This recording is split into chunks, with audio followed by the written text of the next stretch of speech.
In this episode, I didn't think I was going to be up for doing a podcast. This image behind me is not from the recent fires, but I wanted to put it up because this podcast, even with all the troubles that we have putting it together sometimes, is awesome. It's fire.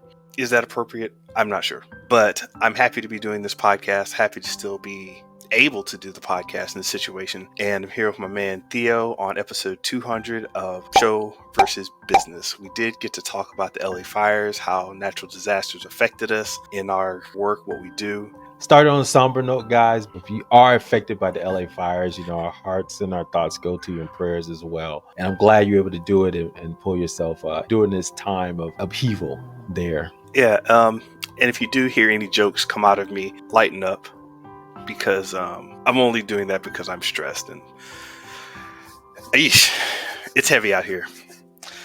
That said, we pray for everybody who is affected by these fires, and let's get into it. This is Show versus Business, where pop culture meets pop money, with your host, the real Theo Harvey and Mr. Benja. So, Mr. Benja, this is episode 200. What are we going to talk about today, man? Man, it's funny. I was going to say I'm fired up. I shouldn't say that. I was going to say it's lit. I shouldn't say that.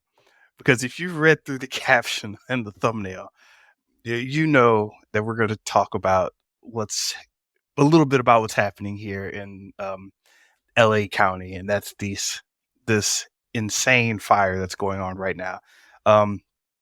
We're not going to try to break down all the news and everything like that, but it's just such a point of discussion for so many things. I'm out here, air quality's bad. It's just a really interesting time, and interesting start to 2025, interesting start to the 200th episode. And you know what? We're going to keep it hype, man. I thank you for getting a little hype before every podcast, because, part of me is over here just like, man, I don't want to be on podcasts. I just want to watch reaction videos.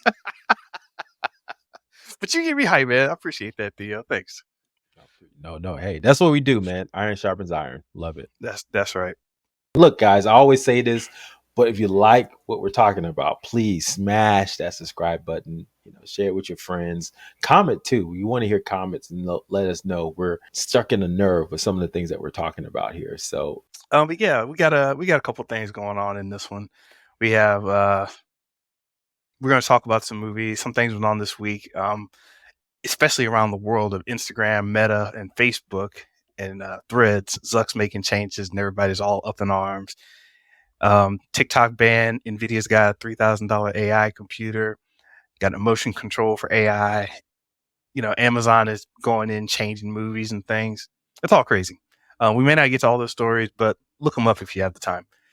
So, but more terrestrially, what happened with you this week, Theo? How you doing? I'm doing good, man, but I think we should switch it up, man. Let's start with you first. How are you doing with all the, stuff going on? The LA fires, we'll talk more about it later, but, definitely devastating if you've seen all the news, and just, not just celebrities losing homes, but people out of work, and people have actually died from this. So, Mr. Benjamin, how are you doing out there in Los Angeles? I have an uncle out there. I did reach out to him, and he said he was doing okay. He's over by the Hollywood Bowl, so I think he said he wasn't as bad. Okay. But yeah, I know just LA in general, though, it's the air quality, like you said, and just, thinking about what's going on and seeing the images, it does not look good. So yeah, talk about it from your on the ground level. It's kind of wild. It really is. It's one of those things where, natural disasters happen to everybody. And you know this too. Being in Florida, we talked about Hurricane Milton earlier, and that was a big issue. Well, it's funny, the fire season always starts up, and like most natural disasters, people are like, oh my God, how come they didn't see this coming? Part of it's like we're kind of used to it. So we're never expecting everything to come together to actually be a disaster. It's usually just a natural phenomenon, and we're kind of like, okay. But now this is a certified disaster. and I am not in any like immediate danger zone. Um, the fires are there were four major ones I would say that were around, and most of that action is not right next to me. But you can feel the effects. The traffic changes, the shopping changes, the the if you ever played GTA San Andreas, you see how orange it is. The vision changes. Like you go outside and you're kind of like, whoa. You start hearing the San Andreas theme playing in your head, and you're like, this is crazy. I know it stereotypically looks orange like this, but when it's really, really like that, it's kind of wild. And as I said, everybody's a little bit tired because of the air quality, and that takes the oxygen out of the air, and not out of the air, but it affects your breathing. At least it does for me. I was a child asthmatic, so it does mess with me a bit. And yeah, man, it's like I'm constantly looking at my phone, checking all the apps to make sure that the fire hasn't spread anywhere. Mhm. Um, I actually got a warning a day ago to something. Most of the fires are happening north of me.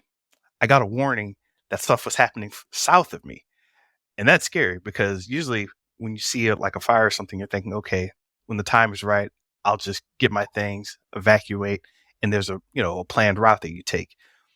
But if the winds blow Mm. and start picking up like embers, stuff can pass over miles and land somewhere else and start a fire on the other side of you, cutting you off. Mm. So I was worried that might happen at one point, but the wind shifted again and seems we're in the clear. So yeah, a little stressed out, a little interesting. Everybody's kind of on edge and unsure about things out here. Um, people are definitely helping each other out.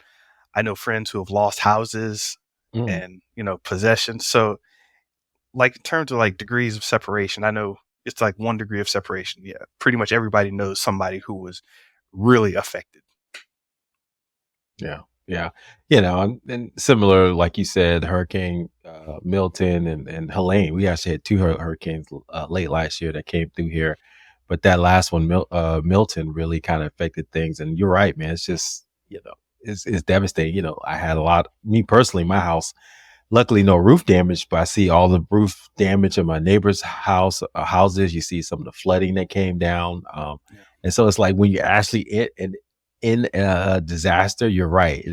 When it becomes real. First, it's on TV, and then when you're actually in it, then you're Yeah. like you were worried about like the embers and the fire getting to you from the south and things like that. I was worried that night. It was like 2 a.m. and it was that loud, and I was like, "Oh, is a tree gonna fall on the house?" And so it's like, Yeah. you're in the midst of the disaster, and that's when it becomes more personal. It's intellectual when you're watching other people, but when it happens Yeah. to you, it's like, They're kind oh, of like, hmm. yeah, exactly, I wonder what kind of weather conditions and climate change led up to this sad thing. When you're in it, you're like, can I get toilet paper? exactly. It becomes more visceral, more like emotional. So definitely, man, I'm glad you're doing well, man. Yeah, But man. I turned on the water, my faucet. It was a little funky today. I'm like, what's that? I don't know. Well, brother, yeah, be safe out there, man. Definitely. And anything else? Yeah, were you able to get some work done or at all this week? You know what? It's hard to and we can just flow into the pod right now and the major parts, but it's hard to work normally during these times. As I said, I'm constantly looking at my phone, seeing if anybody I know has said anything or needs something. Because there's that effect too. Like if somebody's like, "Crap, the roads are closed. I can't get to my house. Can I crash at your place?" kind of thing, right? So there's all of that, and it's happening all the time, and I'm seeing it just around me. And it's hard to think like on the stuff that I'm supposed to do. Like I know I'm supposed to do this, that, and that, but I just broke out like a new sketchbook and started throwing out all kinds of new ideas. Why? It was the only thing that my mind was just running on at the time. And then, well, then I put that down and watched reaction videos, but that's something different. But yeah, it was hard to. everything seemed so impermanent. That's what it is. Everything just seemed like whatever, man, impermanent, doesn't matter. It's going to burn up anyway. Kind of in the Mm. back of my head, right? Wow. That's emotional, man, because you're saying that, wow, this is real and really becomes the human connection and emotion and people that you're connected to and what they need help with. And you're right, you know, you hear these stories, people's houses burned down. It's like you can't take all that stuff in your house with you. So it becomes vital. What is the most you know, you think about your house and your possession, what's the most important thing you can take with you, right? That Yeah. would lead to something that means enough to you, right? I was just like, wow, what in my house would I just like absolutely have to take if I can only take a couple of things? And so, yeah, Yeah. man, that's crazy, man. It's just, and you know, we're flowing into this, you know, the one aspect, you know, it's a show versus business. You know, the business aspect of it is the same thing that happened here in Florida, insurance. Come to find out, a Mm. lot of people weren't insured for these homes that are getting burned up. And it was because of what happened previously, right? They knew this is happening. The actual actuaries, the number crunchers who use statistics to determine certain things and disasters, they said, oh, this zone is a fire zone. So guess what? You're not going to be insured. And that's the same thing happens here in Florida. And it's Yeah. devastating people, man. So you go, not only you lose everything, but you can't get it back. You can't even get money to get a semblance of your life back. And that's the crazy thing. And I think this is going to be, um, I think that this is going to be a big problem because the big areas that people want to live in, California and Florida, are becoming huge disaster zones because of hurricanes and fires and earthquakes and things like that. And insurance will not insure anybody. And so when the disaster comes, you pretty much are SOL.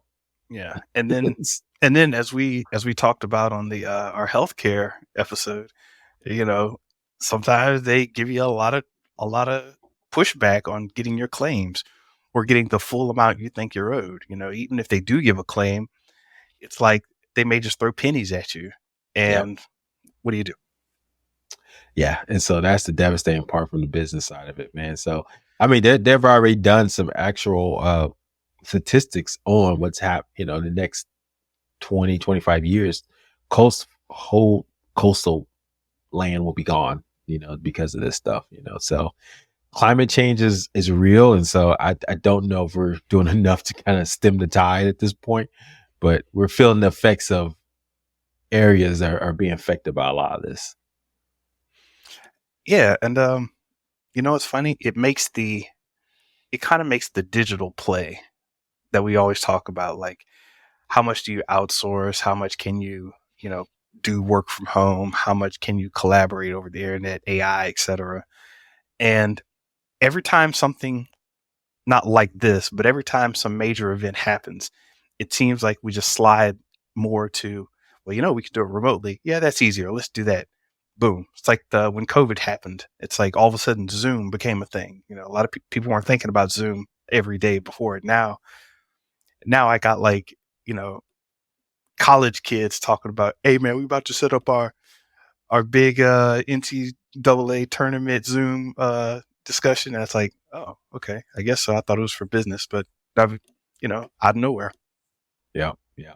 Yeah. It definitely has changed behavior. And, you know, and we're creating these parasocial relationships with social media influencer stars. And so to your point, we're becoming more isolated in our own little bubbles. And, you know, AI is not going to make that any easier to connect with people outside of our homes. So, yeah, man, we are in the future. It's 2025. And Yeah. so we are being very pessimistic on our 200th episode. But I mean, no.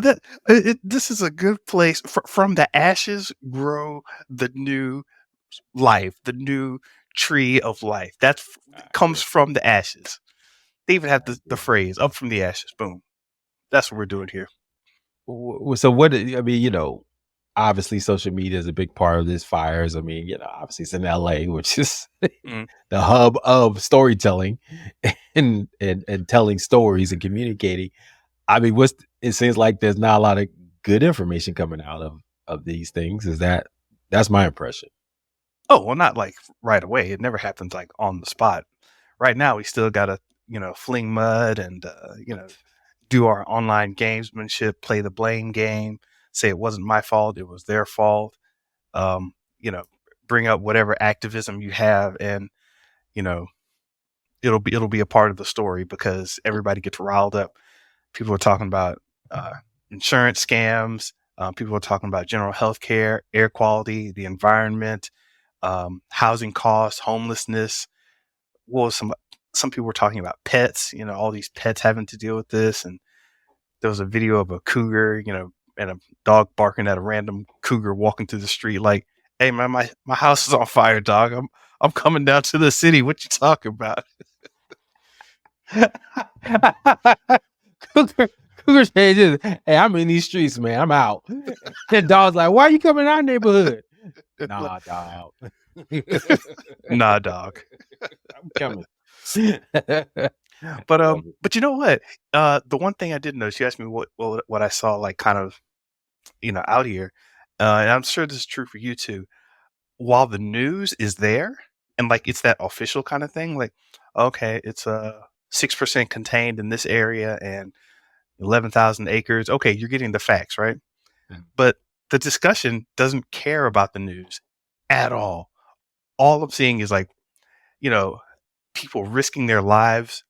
Uh, there's the one video of a guy with his cars in his garage, and he's just walking around with his famous prized cars, and there's fire all around him. And he cracks a beer like, this is my last day on Earth. And everybody in the comments is, one side of the comments is like, hey man, feel for you, stand strong, and everything. And the other half is like, dude, get in that car, try to get somewhere. You're not safe where you are. I mean, literally, the houses on both sides of him were really on fire, and he's just standing between two cars. So I'm seeing this whole performance. I hesitate to use that word, but this whole performance, show, share, express kind of thing happening, with social media. And it's like most of what we've been talking about hasn't been the news. It's just been, at least in my opinion, from my point of view, just seeing everybody posting and sharing and talking. It's like the news organizations and the government, very secondary to the real conversation. Interesting. I mean, are we seeing any major influencers out there talking ish right now? Trying to. I mean, I'm in the morning, trying to get my little workout in, and the news is on, but it's silent, so that's perfect way to watch the news. But then they show the images, right? And so you got like MSNBC, which is left leaning. Yeah, Fox News is right leaning, and even with the news off, you can see the angles. So it looks like Fox was like targeting like the government lack of a response and the stuff and then they were like, they found some kids who were pissed at the government. I mean, these were teenagers, right? Yeah. And they interviewed some teenagers and they just like, showing the images of houses burning down and things like that. And so, whereas MSNBC was just more peaceful about it, right? Just trying to have, heartwarming stories. And so the agenda is real, man. Yeah, telling the definitely. stories. Like, I was about to say your boy, but I think at this point he'd be my boy, because you always say that, your boy Grant Cardone. Yeah, man. Grant Cardone, who I always keep like at arm's distance away. Him, Joe Rogan, Elon Musk, you got to keep them a certain distance away.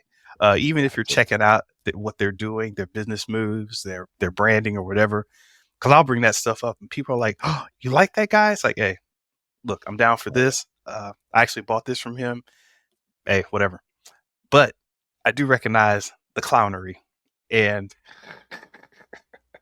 Grant is going in with this. Grant Cardone is a real estate mogul, online influencer. He kind of paved the way for a lot of the online action you're seeing right now. Big, loud, bodacious, business-minded guru type, hey, listen to me, follow me because I know what I'm talking about. And if you want to make money, join my mastermind and all that kind of stuff. That's Grant Cardone.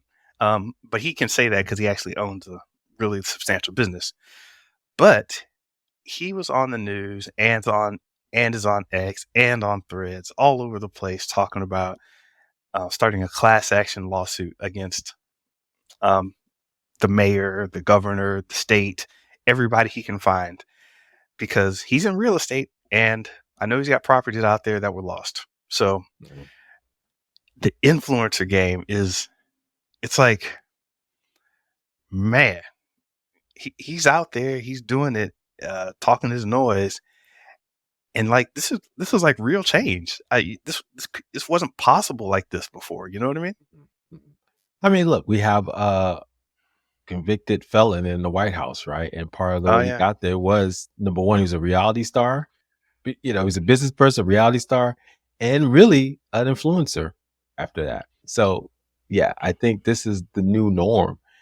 If people and he's getting away with crimes. I mean, they I don't know if you saw the news; it was kind of hidden in there, but he was his case went all the way up to the Supreme Court with one of his legal actions, and they still said he was guilty of it, but there was no penalty for it. So it's kind of like he's definitely guilty, but guess what? No penalty. So it's kind of like, what are we even doing here, man? So it's like, yeah, what are we even doing here for Donald Trump, man? It's like because his influence is so wide, and obviously he's the president of the United States now.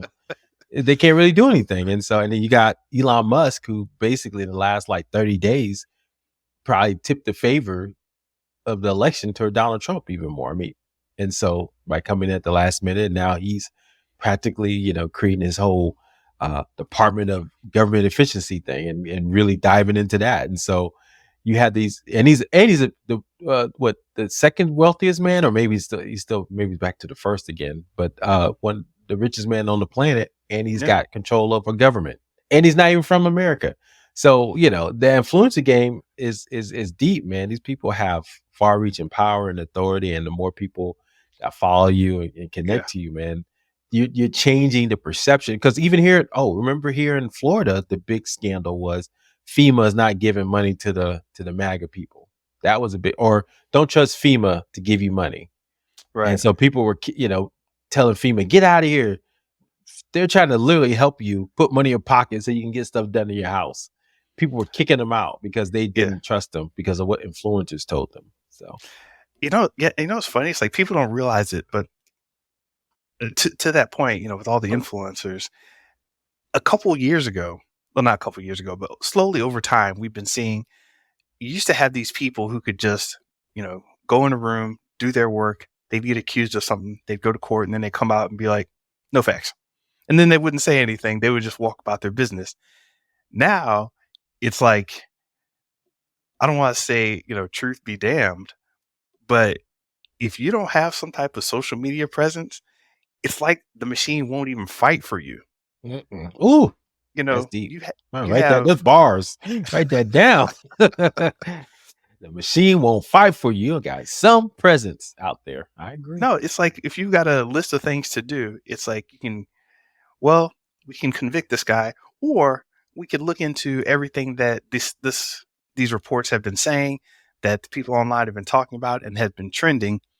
Okay, well, we want to make sure we're checking in with the public, so let's look more into this, and it becomes a thing, and it all gets connected. Like, so much stuff could fall through the cracks, but if the people are loud enough, it's like it it won't. It's just gonna Yeah. That's gonna be the discussion, whether right or wrong. So now we're in a situation where it's like, yeah, even if uh, Trump is wrong, Cardone is wrong, um, you know, the mayor is wrong or whatever, the story is the influence is part of the story. Now, that's what I'm trying to say. It's like all this chatter, all this discussion that we've been having, it's part of the story. It's like a big interactive story now, so it can't be separated anymore.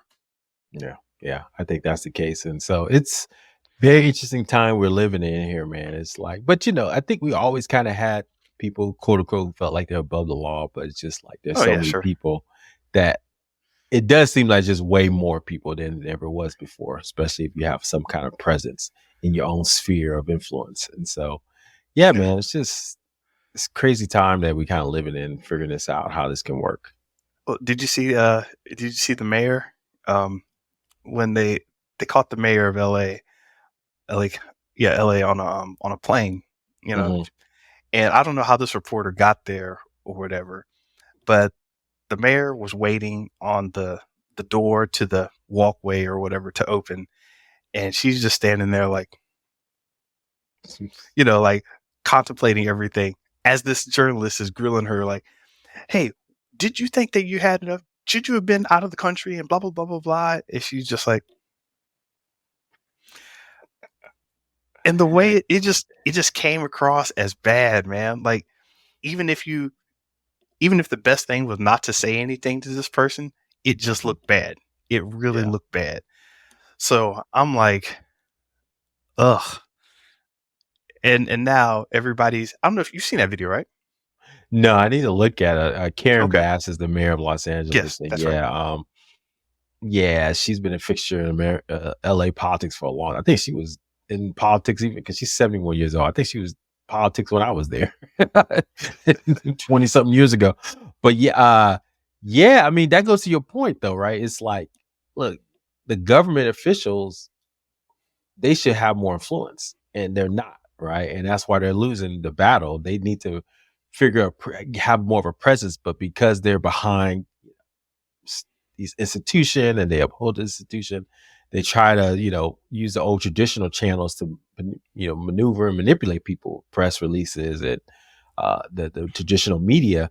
But that's not flying no more, man. You need to, if you are going to be in politics and all that, you need to have other channels to reach out to people outside of those staid traditional channels, and you need to be able to communicate it pretty effectively because people are just going to be like, because you say nothing now, you might as well just be invisible. You might, if you can't say and communicate your viewpoint and in a controversial way that grabs attention, because we're all in the attention game, right? That's where we are. We're trying to grab people's Yes. attention. For those that don't know, we moved out of the information age into the attention age. Sorry if you Exactly. missed it. Yep. People missed it, man. We are about attention because that's the most, and more and more. I mean, there's some things that you and I are probably, they hacked our attention. Like you were saying, you got the rabbit hole reaction videos. I get in the rabbit hole watching videos on 1970. I get a rabbit hole of like Hollywood facts. I mean, it's just like, but the algorithm grabs that attention. And so if someone can break through and grab that attention, that becomes the most valuable commodity right now. And most politicians don't know how to do that. Nah, it's insane. I don't know. Do you want to talk about Zuck a little now? Do we? Yeah, do you want to do something fun? I can go do my little movie corner real quick, TV show corner. Then we can get to Zuck in a second. Too much heavy stuff all at once. Yeah, Zuck, man, that's a whole nother issue, man. Okay, yeah. So wait, you say you've been watching some stuff. What's been going on? Yeah, man. This is show versus business, and so I do like to watch a show every now and then, and so we're just giving you highlights from what I saw recently. I want to kind of cover that. So, did you know that Squid Game was back, Mr. Benja? Did you know that? Did you care? No, I do care. I'm gonna re-sign to Netflix and watch it. Okay, yeah. When you watch it, let me know what you think. Interesting season. I won't spoil it too much, but I think most people didn't realize that this is a part one of a two-parter, and so there's going to be a season 3. So just FYI, Mr. Benjamin. Thank you. Yeah. So don't be surprised. So I think that's why a lot of people are kind of like, yeah, this is okay. Well, the story's not over yet. So, but I was intrigued at how, because the first episode, I was like, okay, they're gonna take forever to get back in. They got, I hate that when you watch a show, the initial premise of the show, right, is like two people got to be together, or this guy got to go back to a place, right? So they did the first season, generically speaking. Yeah, generically speaking. So the season's over, right? So they start another season. They're in two different places. The two people that got to be together, they're in two different places. The guy is not at the place he needs to be at, right? So it's like, oh crap, I'm gonna be here for like 3 episodes before he gets to that place, right? Right. They got the characters got to go on the journey. Yes, and so, but it's like kind of reconvince them, and that always is a problem to me. I always fast forward that part. Just look, I just want to be back at the place, or I want the two people to get together. I don't want, so sometimes that is so contrived and so hackneyed. But I tell you, man, they did a great job that first episode, man. I thought it was gonna be boring, all that. They brought the fire that first. I was like, okay, Uh-oh. look at Squid Game. All right. So I was pleasantly surprised. Uh, there's some good villains too here on this season. And the whole man, genius, man. The I can't remember the director's name, or I probably wouldn't even pronounce it correctly, but he's genius. He understands very delicately and around how economic structures are built and what does that Mm, mean in our society now. And so the way he structures things to make sure people want to participate or are against each other is reminiscent of where we are in our society today. And yeah. so when you watch Squid Game, you're like, oh, this is really a satire. Yeah, so even if you haven't seen it, this is not spoilery. One thing that I think will enrich your experience is just thinking about the economic situation just in general. If you keep that in mind as you watch it, I think it'll throw a good little sprinkle of paprika on your experience. Oh yeah, I definitely am. We're going to pull up my Adam Smith, man. Dust it off. Wealth of nations. Let me read this again. Man, the all powerful market, man. It's undefeated, man. Just it's crazy. But anyway, and then going on the another television show I watch, your boy, Mm, yeah, James Gunn. my I boys, just right? finished his first DC Studios project, Creature Commandos, right? Um, so yeah, when he announced this, you remember, dang, that was like, was it about 2 years ago? It seemed like it was a long time ago when he announced Mm, these are the projects that we're going to do for DC Studios, and that he says it's going to be Superman, it's going to be this, it's going to be Bold, Batman, Bold, and this, and he just came with all the and then the first vision of it's going to be called Gods and Monsters, right? He's like, okay, what's he doing here? And he said the first thing we're going to do is go Creatures Commando. So when I saw that, I was like, Creature Commandos, is this some like 1945 yeah, like army ish? You know, he's trying to recreate. Is nothing like that. It's basically just, I mean, literally, DC does have a comic about Creature Commandos who basically, you no know, one all cares. exactly. No one really cared, you know, about these creatures, you know, fighting crime. But that's just DC, man. They did all kinds of stuff. Just like you know, they out here had in Marvel, they had the Beyonder in the white pants, right? So it's what we do. The comic book link. Look it up. But yeah, DC they Future Commando. So I watched the show and I mean definitely look, I think he's a good writer. I mean, he's an interesting writer. I don't think he's, you know, he's definitely profane. It's very profane. It can be very graphic as Raunchy. well. Yeah, a little bit raunchy, Okay, miss. okay. Look, some graphic, you know, violence there. Um, but he does have an inkling of some humanity there, right? If you like the um, you know, what was the Guardians of the Galaxy where he Yeah, yeah, goes into what's this Rocket, you know, Raccoon and his backstory. I don't know if you saw Guardians of the Galaxy 3 yet, yeah. but that So whole storyline, yeah. So it's, you know, how he always puts that element of heart somewhere in the ranch, right? And it's like, or the heart in the in the mix of your, you know, the heart, you know, exploding on someone's face, you know. So it's just like yes, that's that's just his mo. So I can kind of see, I kind of J- appreciate I that. like that. James Gunn movies have a lot of heart. Dot dot dot exploding in your face. You yes, that mixes everything. Yeah, James, put that out there. Yeah, but anyway, make a long story short, I thought it was a decent show. It was just a little too graphic for me, but I watched all of it just to kind of see where he was going with it. Uh, Still kind of unsure what this means for DC Studios. So to me, I think the jury's still out on what this all means. Pleasant show, but Could it definitely go? long term. Could it go live action? Well, you know, all the actors are they going to be the same actors, you know. So basically, the people who are delivering the voice over work will also Yeah. play the characters in live action. So uh I Wait, don't know. that's already a thing, or Yeah, that's done deal. Kind of like what um Oh, yeah. okay. Yeah. So everybody, because Viola Davis is still Amanda Waller, and she shows up with her voice, of course. Mhm.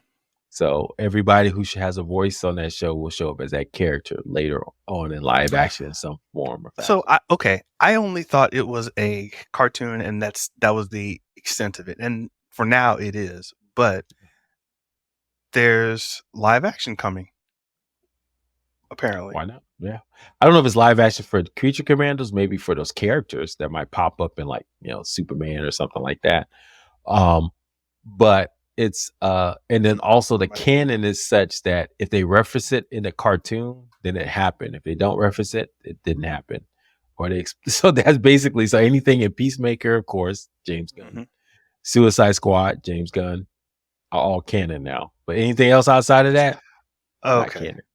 Okay. So hold on. I got a misquote here. This misleading, stupid, misleading website was talking about David Harbour from Creature Commandos playing Frankenstein in live action, and it kind of it kind of got me in to think that it was coming live action already. So Yeah. He might David Harbour is, Creature Commando as well as the Guardian, the Russian character from the Thunderbolts. So yeah, so Vindicator. it's Vindicator, is that his name? Yeah. Okay. Is I thought it was called, it's not called the Guardian. What's the rest? Yeah. Oh my The gosh. I'm sorry. Yes. I'm messing up today. All this smoke inhalation. Oh, no worries, man. So um, No, he's the Guardian, but the Guardian's related to Vindicator because how? Okay, he's the Red Vindicator, Guardian. the Red Guardian. All right. That's a tangent. I'll probably we'll get some notes on that one. Never said this before, but I'm going to put notes in the comments, notes in the description about the Guardian. So Okay. yeah, Do it. I'll just Do it. clear that up there. Do it. All right. And then last but not least, well, there's another show, but we probably talk about it. I know you probably didn't even know, but What If premiered, and I should watch all those. Not good, not Uh, good at all. Yeah, they just screwed the pooch on that one, man. They had so much potential with What If premise for MCU, and it was basically just a commercial to kind of make off brand characters a thing and give. I guess all the actors had signed like 10 picture deals, and so they had to use some of their voices probably for this thing. But it was like I was watching this YouTube video the other day and said, man, they could have had so many better What If episodes than the ones that they created. And he was right. He did one simple one. He said, this is a simple one you could have done like off the dome. He said, what if instead of the original Avengers staying, the other Avengers stayed. So basically after the snap. So basically if it was switch, so Iron Man disappeared, but Peter Parker stayed. And I was yeah. like, boom, genius. You see, yeah, that's not like a lot of thought involved, but it's something you kind of want to see. Yeah. You don't necessarily need to be dug into the lore. You're kind of just like, how would they have handled all that time? So Exactly. So it's like that was simple, right? But it was like they were trying to create this whole kind of storytelling about the Watcher and Peggy and how they had a connection and oh they're God, no creating one cares these. about that. Exactly. And so it was like, what are y'all doing? But guess what? Peggy Carter's still probably coming, man, coming back. That's the rumor. So they love that. I get it. It's something cool about a female Captain America, I guess. But they're gonna try to bring this character back. I guarantee you, Mr. Benja. You haven't seen the last of Peggy Carter just because Well, she showed up in Captain America movies. She showed up in Ant-Man movie. She her showed own up series. her own series that got canceled. She showed up in a cartoon. Guess what? You're still gonna get more Peggy Carter. I think she's been in more episodes than Iron Man almost. More Marvel projects than Iron Man. She showed up in Ant-Man. I don't know if you remember. She Yeah, showed up yeah, in Ant-Man for a hot second. So there you go. And then last but not least, Theo's show, Movie Corner.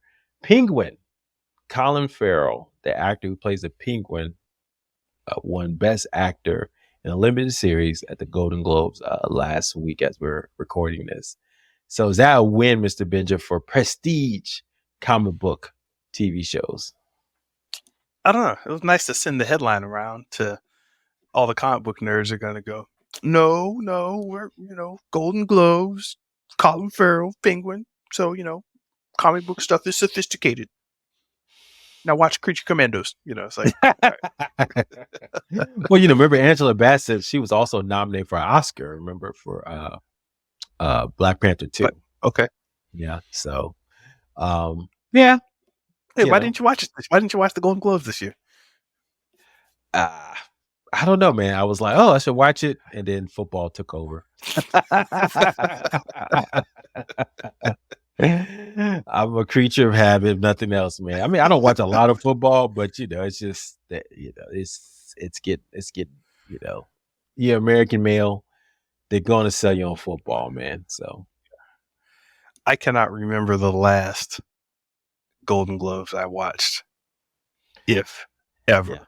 Yeah. Well, how long have they been around? Like, oh wow, Denzel was saying he got one like early on in his career, so they got at least been around like 40, 50 years. But remember, they went away because of some controversial incidents that happened around picking people and things like that, and some racial incidents. So they finally came back, and it was bought by the people who had the trade. So the people who owned the Hollywood Reporter, a Variety, called the Penske organization, they purchased it. And so now they're revamping it. And it makes sense for them to purchase it because think about it. If you're running an Oscar campaign, you buy ad space into Variety, into all those shows. And the Golden Globes is a early predictor of Oscar success. Yes. If people care. I don't think people care anymore. Even I'm kind of like, do I really care about Oscars anymore? I don't think I do. I don't know. But to answer the earlier question, they're on their 80th. They're about to be on their 83rd Golden Globes. So yeah, definitely been around since I've been around. It's funny. My mom, she like wouldn't care, like hardcore care. But whenever a big award show came on, she liked to turn it on and nobody else could watch anything. So that was probably the last time I was back home in Tallahassee, Florida. Under the orange tree. Down the street from Black Book Video. I was watching Golden Globes with my mammy. That's funny. Yeah, the ratings, they held steady, so they didn't go down from previous years, and it was around 10 million viewers watched it. So which it's okay. I mean, but average football game is getting something like 20-30 million. So yeah, football is just ready. So do you think these shows like Golden Globes, I mean, quick tangent, I don't want to stay here, but do you think they evolve and turn into better? I mean, not better, but they're hey, the Penguin's out, it's comic books, we're finally catching up or whatever. Is it, do you expect them to change, or are award shows going away? Just a real quick thought on that. I don't even know. Yeah, well, if the TV and movies become less prominent in the next generation, not us. I mean, we're already sold on movies and TV, but like I look at my kids, I mean, it's almost like pulling teeth to get them to watch a show with me sometimes, it's like, hey, let's go watch Skeleton Key. And they're like, okay, but I can't, and may watch one other show or something, but I take them to movies. They're probably the outlier. I mean, unless it's an event and people are talking about it, it's very rare that these kids are going to just sit down and watch like these movies that are quote unquote awards bait. So what constitutes good acting? And so I don't know, man. I think we're always just like we still have radio, we still have talk radio, even though it's podcasts now, right? But it's going to be like there. Yeah. People like us, we're going to be in our 70s. Oh yeah, did you see that new movie last night? I sure did. And the kids will be like, yeah, what are you talking about? We're watching the latest, Mr. Beast, episode, And then they elbow their friend. No, he still goes to the theater. Exactly. And I'll be like, yes, I do. Come on, let's go. Buy you some popcorn. You mean that old building on Monroe Street in Tallahassee, Florida? Yes. Yeah. Yes, yes, yes. So anyway, man, thanks for allowing me to do my movie show, TV show corner. So, okay, let's say really quickly, I wanted to watch something this week. What would I watch? What's a good thing that's, you said Oh, Squid Game, Creature Commandos. If you haven't watched Penguin yet, what's been like the recent thing that people just need to go ahead and get get taken care of? Landman. If you have Paramount Plus, I Oh, highly recommend Landman. Well, you sounded like you had Paramount Plus. You jumped on it quick. Is that still on your rotation? man, I got Paramount Minus. I dropped that thing so fast. Paramount Plus, get out of here with that. Um, but no, Landman. At first, I thought you said Landman, like some guy who has connected computers together on a Novell network or something. I was like, Deep Landman. cut. Deep cut. What's a local area network, man? Gotta have a whole show about. And is he connected to WAN Man? That's a Wide spinoff, area right? network. This is stupid, James. Don't do this one, James. Yes, put it up, James. Put it up. Nigga, I know. That was reverse psychology. Don't do it, James. Anyway, yeah, man, Okay, Landman. Good Landman. show. Taylor Sheridan is about the oil game in Texas and is headed by Billy Bob Thornton. Oh, Hilarious show, but also I learned a lot about like how we really get our energy, and it's kind of interesting. So go check it out. interesting. All right. But it's okay, yeah, Landman. I'll do that one. Boom. And then we can talk about it. Okay, cool. What else you got? Are you feeling better now? Yes, thank you, man. I feel like 200 episode had to put some levity in there. So, do we want to get into dark corners of the Zuck?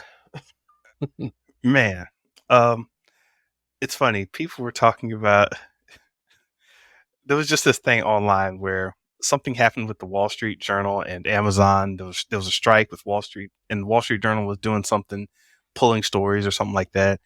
Um, then there was talk about Elon Musk and some shenanigans he was up to, and how he's a big pile of poo, and people were mad at him.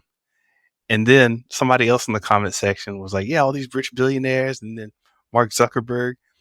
How about in the middle of the comments, somebody threw up a big picture of Zuck, Musk, and Bezos just all hugging arms together in this one photo, and I was just like, amazing. But yeah, today's individual of discussion is Zuckerberg and his recent actions, the Zuck watch, if you will. So, Theo, I don't know if you read this whole thing or saw how it unfolded, but on Instagram, Facebook, and Threads, all at about the same time, Zuck shows up, with his fluffy hair now and new look, and he's like, "Hey, man, we're getting back to free speech." And he basically goes on to drop a bombshell that there are going to be 5 big changes that Meta is going to be making in the future. First of all, the one that's got people really pissed off is they're removing fact checkers.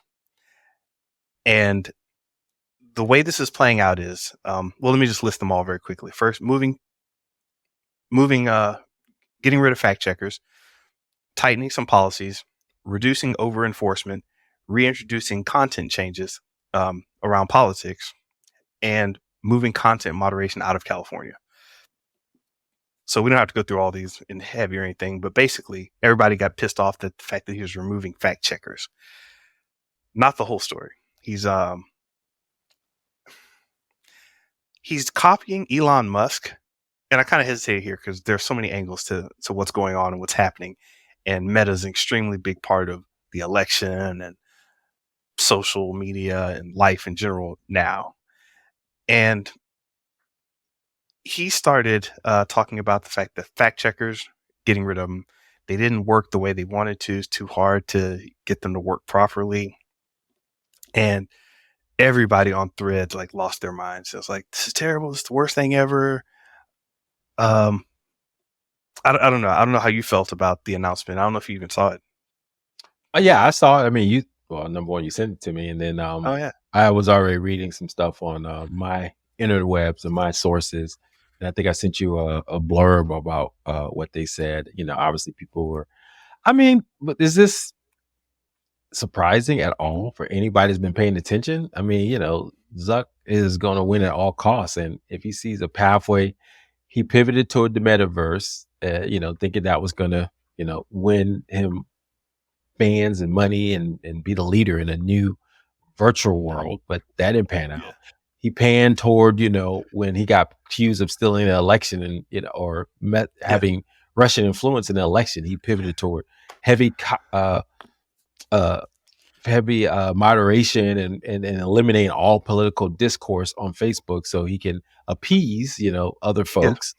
Uh, when AI became hot, he pivoted on AI and jumped in on that bandwagon and said, well, look, guess what? We're the biggest open AI project, and you can use yeah. it's open source, so you can use our system. So, for him to go back and forth like this, I don't think that's any surprise at all. And when he sees the tea leaves and seeing what uh, Elon has done, why not? Mhm. You know what I just realized? It kind of clicked in my head, and we knew this before, but when we say somebody got zucked, or um, refer to somebody zucking somebody, basically taking their technology, repackaging it, putting it out there, just copying basically, and that's you know, Snapchat got zucked when they added stories to Instagram, and same thing with like a lot of the TikTok reels came. TikTok videos became Instagram reels, kind of thing. So I was going through all this and I was just realizing something. I think Zuck. I was trying to find his motivation. I think his motivation is just to have that big control, the big thing that says, "Hey, listen, I made this, and I changed humanity with this thing that I made."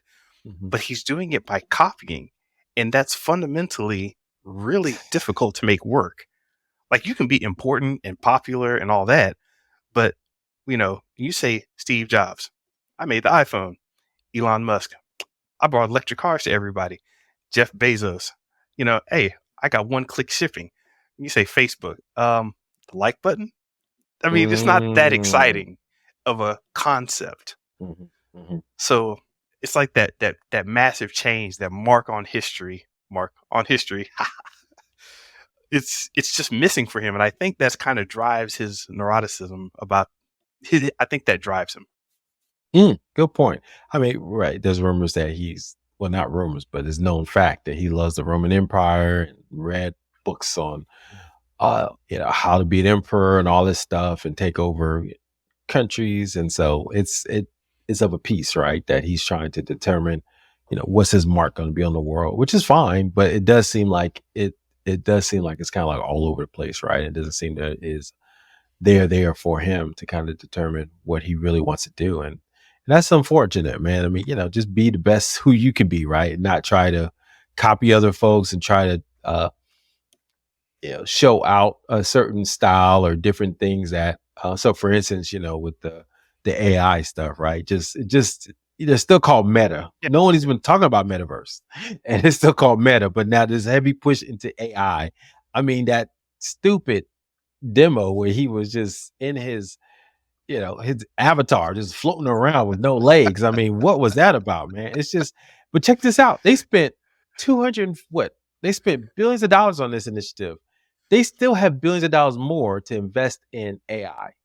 And I was listening to this podcast about the chief investment officer at JP Morgan, and he was talking okay. about it's like these guys, these hyperscalers, right? The Facebooks, the Googles, the Amazons, Apple, they have so much money you wouldn't believe. They Yeah. said So when you say never, hyperscaler, yeah, hyperscalers. So basically, these are these high profitability, like basically all the companies that we know and love that have been around forever, that basically delivering our lives. Amazon, they call them the Mag 7 now. I don't know why they call it the Mag 7. We used to call them FANG stocks, right, back in the day. But so it's Facebook or Meta, hey, mhm, Amazon, Apple, Tesla's in there a Nvidia, little bit. Yeah, Nvidia, and then I think I said Apple already. Google. So those those 7 stocks, right, are probably, they said they're 30% of the stock market. So that's crazy. Just 7 stocks. The market cap of these 7 stocks are worth more than the market cap of the rest of the 493 other stocks in the S&P Yeah. 500. And that's amazing. So they're called hyperscalers because now they have all this profitability. They're investing so much money into data centers, energy sources, trying to find chips so they can be on the forefront of this AI Yeah. revolution. And And so they go ahead. and saying they basically scale up from very small, nothing, or just a meager existence, and all of a sudden scale and spread to this huge size and market penetration and just ubiquitous nature, right? Well, they can, yeah, absolutely. So, I mean, to your point, they can just make huge investments into scaling at unprecedented levels, right? And so that's kind of why they're kind of Unprecedented. hyperscale, unprecedented. Because think about it, they said never have before have companies been this powerful in American history. I mean, this goes back to the Rockefellers, right? Um, was it Carnegie, right? The guy who created steel basically and built New York. Yeah. The guy Carnegie, the guy Yeah. who created Standard Oil so people can have lights in their homes. You know, we haven't been at this level with these guys since Yeah. all the way back then. Dude, I gotta research this more, man, because you said Carnegie, the steel guy, and I just realized, yeah, Zuck's going to be left out. He's just going to be the Facebook guy, and that's not very impressive. Yeah, no point. I mean, it Heavy doesn't built, sound impressive. I the should say. steel guy. I mean, Vanderbilt, the shipping guy, right? JP Morgan, the financier. There's a great show. I think we talked about this years ago. It was called The Men That Built America. Great, Yeah, great one. Go check it out. yeah, that led me into the toys that made America and all that. There's a Yeah. whole bunch of them. Oh yeah. How the states got their shape. Love it. Yeah. So when I'm on podcasts like this, I can just throw random facts out. I love it. But no, so this community notes thing, I actually think that's a good idea. I'm gonna, most people are, yelling about it, but I actually think that's a good idea on their part. If you haven't been over to X, this whole community notes thing is basically um, kind of a voting Wikipedia style system where somebody posts something and people start fact checking it, talking it back and forth.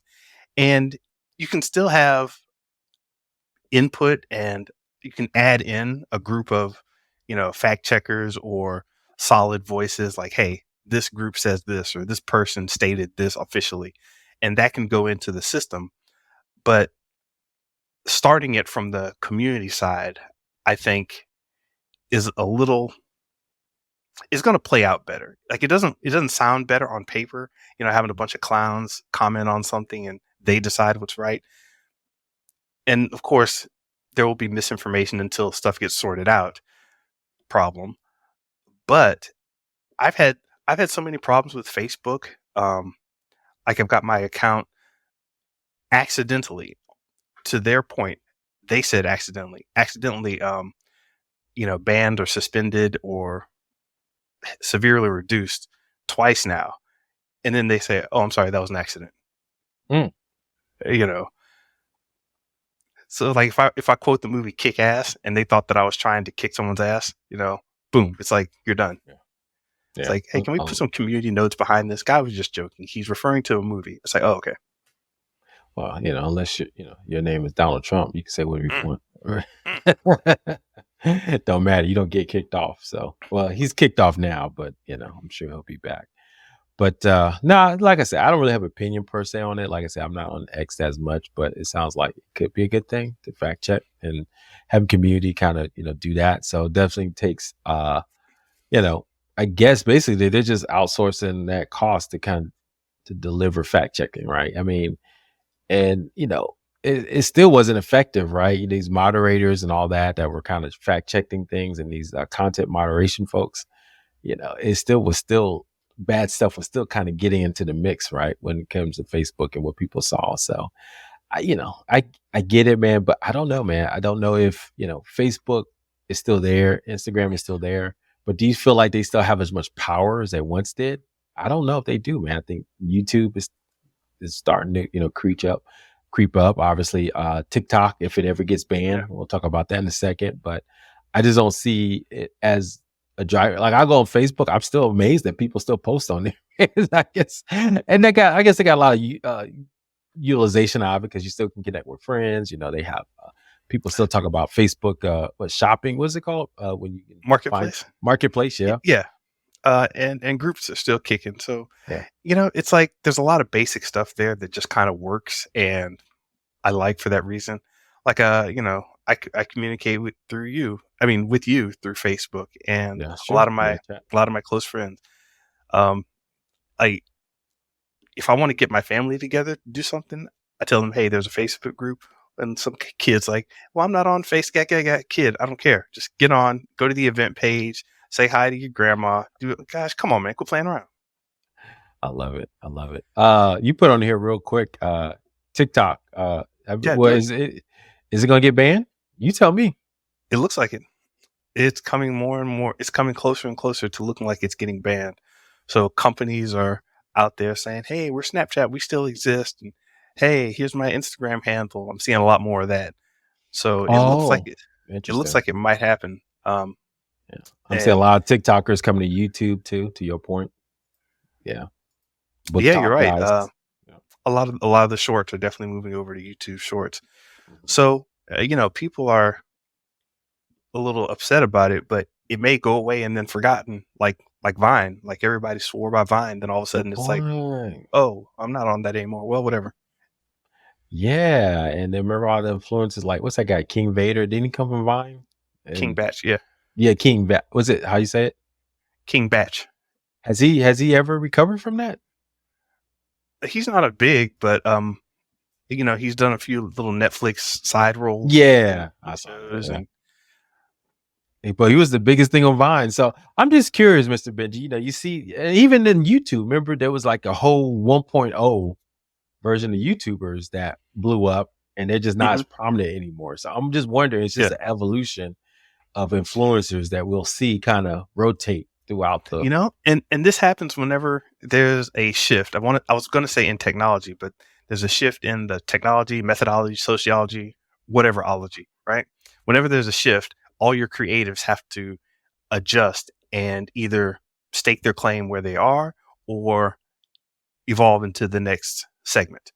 So you've seen some musicians that are pretty good at that. Like Lil Wayne was doing that very well for quite a while, where he would come out and people were like, oh, okay, this is bling bling. This is this era of music or whatever. Then things would shift a little bit. And, T-Pain's been making noise. The new mumble rap has been making noise. And then Lil Wayne comes out with Lollipop. And it's like, oh, okay. Lil Wayne made the transition. He moved over into the next segment. So it's definitely possible. So can people get up and move?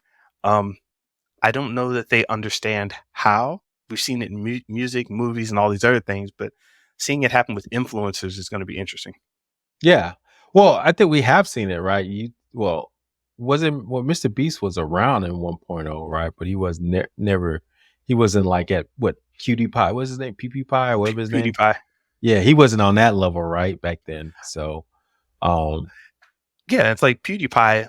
He got tired and he like didn't want to go to the next thing. He's just kind of still doing his. He's still there. He's still yeah. doing his thing, but it's not like he evolved to that next segment. Belle Delphine, she tried to make her move by going to OnlyFans, and Mhm. then that didn't quite work out. So she just disappeared, kind of. Mm. So I'm wondering, yeah, even King Bash didn't do it truly, truly successfully. Mm-mm. Like, I mean, he's big on TikTok. Don't get me wrong, very big, but yeah, you know what I mean. Yeah. It's not like he. I don't know.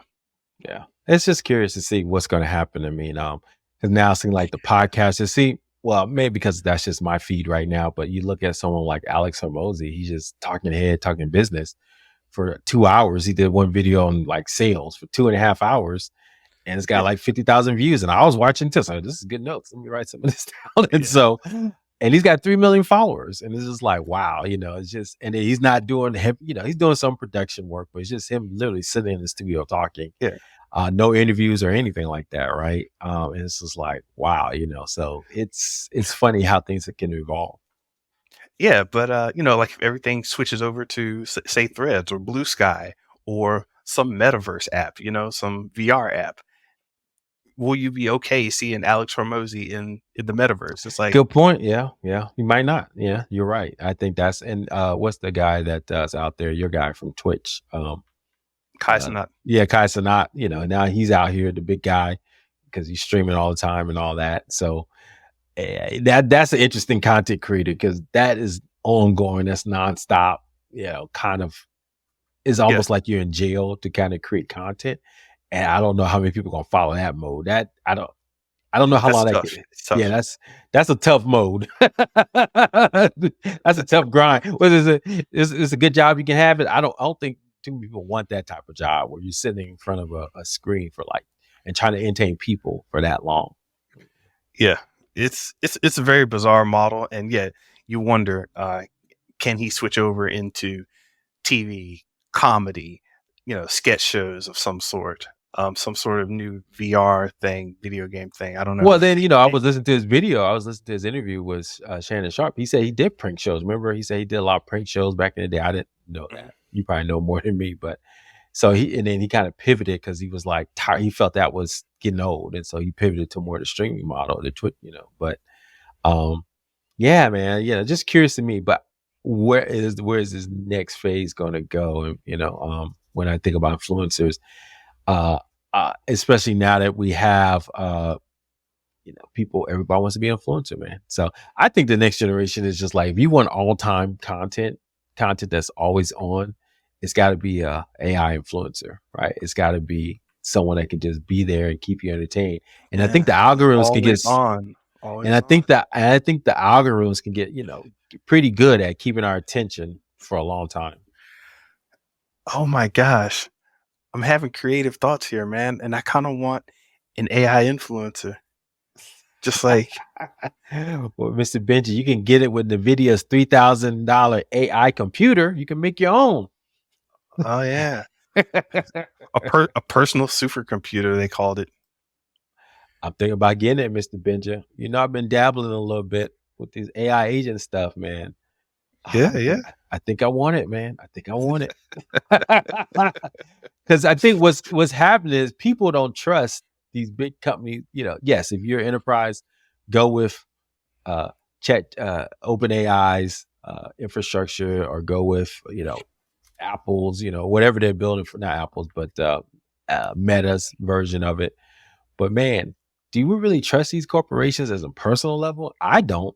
And so if I'm going to create an AI that knows me and can kind of help me with my day-to-day life, I'd rather build a personal computer, from scratch, that I train the model myself.